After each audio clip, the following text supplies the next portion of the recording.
This is the live daily briefing of the Israeli Citizen Spokespersons office. Hospitals are where Hamas is.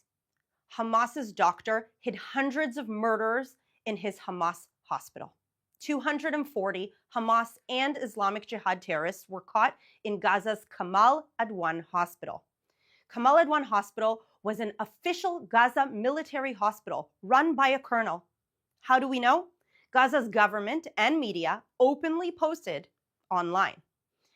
Who were Gaza's military and government? Gaza's military were Hamas and Islamic Jihad terror armies. Gaza's government was Hamas. The Kamal Adwan Hamas hospital head was a doctor and a colonel in Hamas. Hamas's murderers hid behind hundreds of Gazan patients intentionally. Last year, Kamal Adwan's then head was also caught. He admitted to being a Hamas general. He explained, Hamas hide in the hospital because they know it is a safe place where they won't be targeted. Hospitals should be safe from war, but Hamas wants them safe for war. Thousands of Hamas and Islamic Jihad were caught in Gaza's hospitals since October 7th. Israel's forces evacuated 450 patients and staff from the Hamas hospital to another facility before and during the terrorist capture this week. And guess what? Israel was condemned for that too, for getting innocent patients out of harm's way. Israel also brought tens of thousands of tons of aid to help the other hospital with the new patients. In November, 100 Hamas murderers barricaded themselves in that very hospital. In March, 500 Hamas and Islamic Jihad terrorists were caught and 200 were killed at Gaza's Shifa hospital. Also, Hamas used Gaza's hospitals to hold hostages they abducted on October 7th. Earlier today, Israel struck Hamas aerial defense units. Where were they based? The former Al-Waha hospital. Thankfully, there were no patients there. But we can expect headlines again screaming about Israel striking hospitals. Remember, Israeli soldiers keep entering Gaza's hospitals because Hamas keeps hiding in them.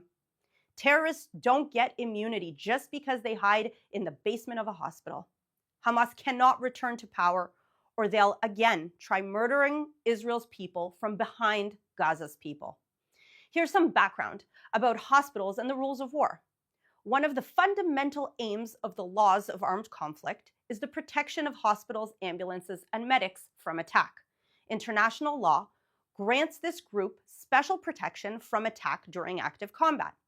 Hamas and other Iranian terror proxies use these protected areas to launch attacks on Israel's people in the hopes that Israel will be less likely to try stopping them and to draw international condemnation of Israel when it does have to act to protect its people. Israel will keep trying to reduce harm to civilians and to only attack military targets in accordance with international law. When Hamas uses medical facilities and vehicles for attacks, they lose their protection and may be targeted to stop those attacks in accordance with the requirements of international law. Hamas's use of hospitals as military bases puts everyone in danger. Hamas continues to indiscriminately attack the people of Israel. On Saturday, Hamas fired 2 long-range rockets from northern Gaza towards Jerusalem. Sirens went off in the region and Israelis had to run for shelter. Also on Saturday, the Houthi army of pirates fired a ballistic missile at Israel. Sirens went off in the middle of the night. Millions of people in Israel woke up and ran to their shelter or their stairway or wherever they could find cover at the moment. The missile was intercepted, but the threat of shrapnel and injury and death is very real. The remnants of Hamas want war. The Houthis in Yemen want war. Iran's regime that supports these groups want war. That's why there is a war. It would be better if there was peace. But there can't be peace as long as Iran's proxies like Hamas or the Houthis promise to carry out more October 7th massacres or actively try to murder Israel's people. The war launched by Hamas and other Iranian terror proxies will continue until they release the hostages and stop trying to murder us all. Now let's take some questions from our audience watching live on social media. Thank you, Ashley. I know you follow the issue of the hostages very closely. Is there any news about the potential release of the hostages and any information about how they're being treated in Gaza? So unfortunately, I don't have any news about the current situation with the hostages or a deal. We are continuing to listen to what is coming out from the media to try to understand where everything stands in terms of a deal.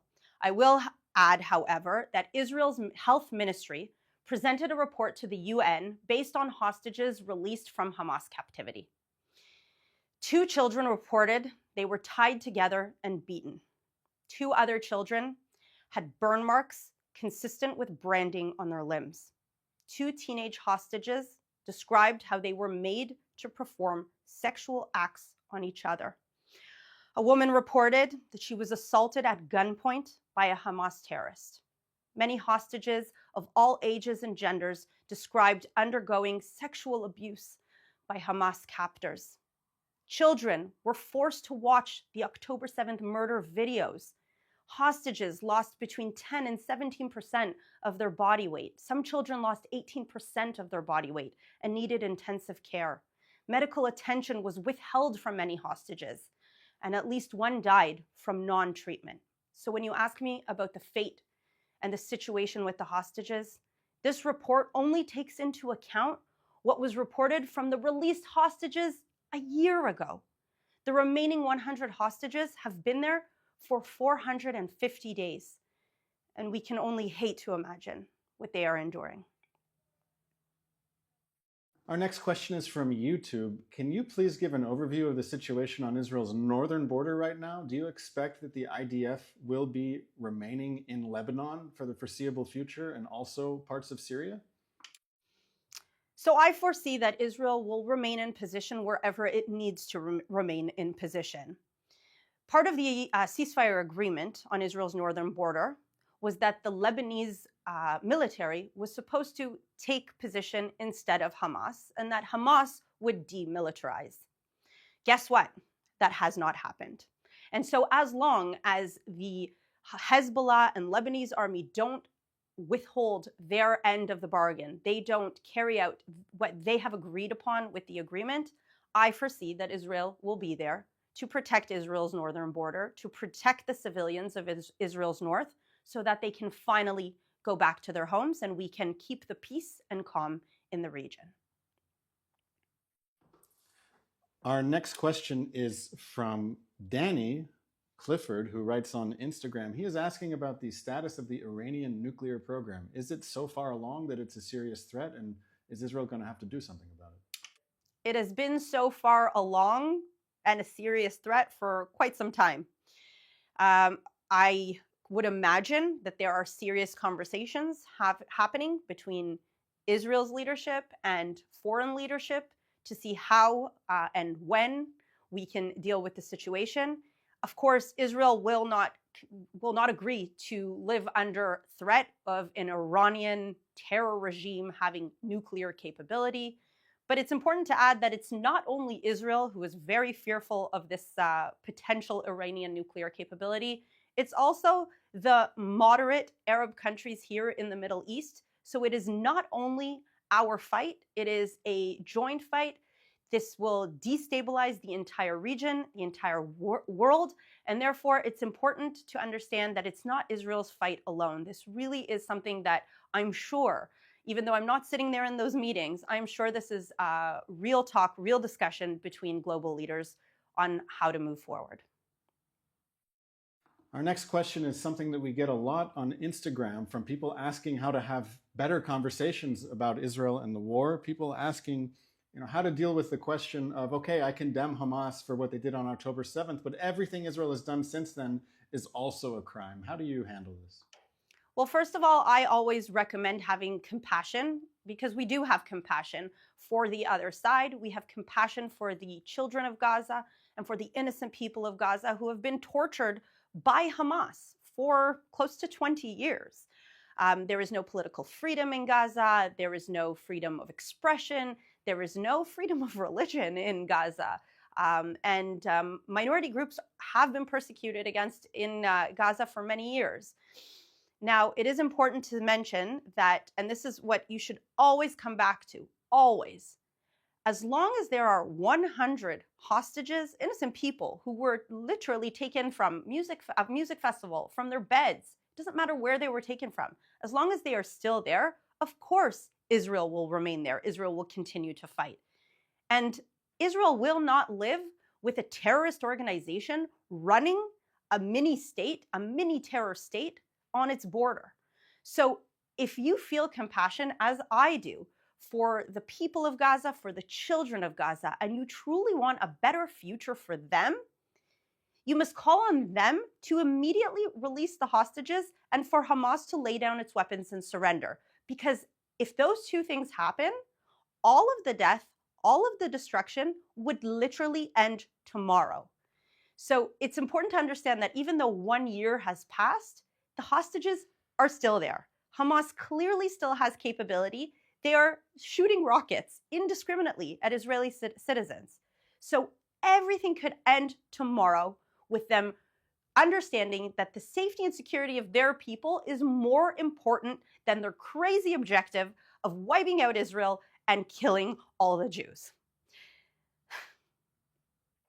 We have time for 2 more questions, and the first of those 2 is from Benji on Instagram, who asks, is the IDF focusing on the Houthis now? So certainly we have seen that the Israeli Air Force has struck the Houthis in Yemen. I wouldn't say they're focusing. I wouldn't say the focus has shifted to the Houthis, because we are still on a 7-front war. We still very much, as mentioned earlier, need to protect our northern border, our border now with Syria. We still, we're yet to see if Syria, if the new regime, whatever it will look like, will remain in a ceasefire with Israel.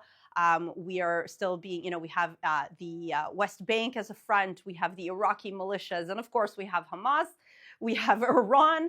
I mean, we have been blessed with a number of enemies. So of course we are dealing with all of them, but I wouldn't say the focus has shifted. The Houthis certainly are presenting a real threat and a real inconvenience, waking us up night after night, whether it's in Tel Aviv, Jerusalem, or wherever it is. But it is important to mention that the Houthis are also a global threat. So they're a global threat on international waters and trading. And so we've seen not only Israel, but the United States striking in Yemen just this past weekend. So I believe, in going back to the previous question, I believe this is something that also we are discussing with our American and other foreign counterparts. This is our last question today. It's the holiday of Hanukkah. How are you celebrating Hanukkah, and how do you assess the mood in Israel during this Hanukkah holiday? So we're trying to stay happy and positive, but of course we're kind of unsuccessful. How am I celebrating? I'm, lighting the candles and eating donuts, much needed comfort carbs. But actually today, so many of you know, my cousin Agam Belgel, she is also held hostage. She is 20 years old in Gaza. And tonight we are joining the entire family, and we've invited other people to come together. We're going to be watching Agam's favorite movie, which is Bohemian Rhapsody. So we're trying to stay together as a family and stay positive, but we cannot really celebrate until, of course, they all come home. Thank you very much for watching. And remember, there is less than 1 week left to make your year-end gift. A generous donor is matching every donation up to $180,000, doubling your impact. Support the Israeli Citizen Spokespersons office and help us combat misinformation, empower allies, and ensure Israel's story is heard. Don't miss this chance. Every dollar counts twice. Click the link in our bio to make your contribution. Thank you very much for tuning in. We will, of course, be back tomorrow at 3 p.m. Israel time, 8 a.m. East Coast time. Happy Hanukkah.